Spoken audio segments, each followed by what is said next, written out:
The raids in Sydney and Brisbane last week have raised awareness of the heightened state that Australia is now operating under. With Australian soldiers leaving for Iraq and Australian security agencies' assessment, the country is now likely to be the target of terrorist attack. There's been an increase in nervousness with Australia's Muslim community.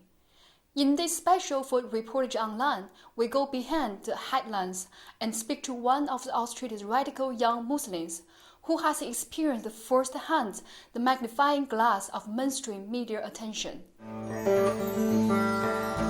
Halden Street, Lakemba in Sydney's southwest is a half-hour drive from the city, but for many it looks a world apart. With a large migrant population, here the streets cater to the largely Muslim community.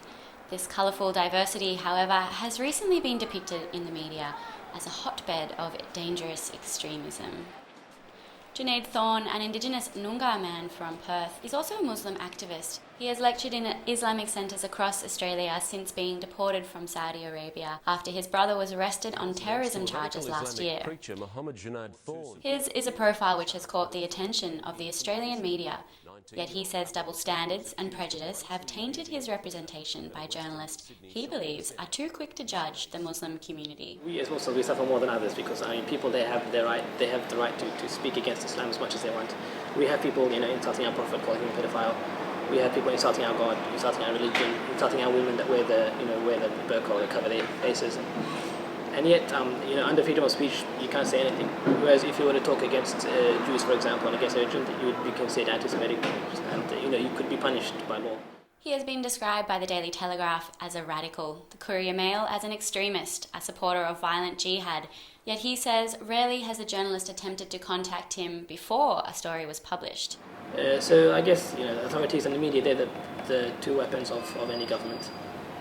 So when our government wants to enforce anything, it does it through its authorities and it does it through the media. So I'm guessing that's why I was, me and others were attacked more than once by the media. And it's a business. They have to make a story that's going to sell.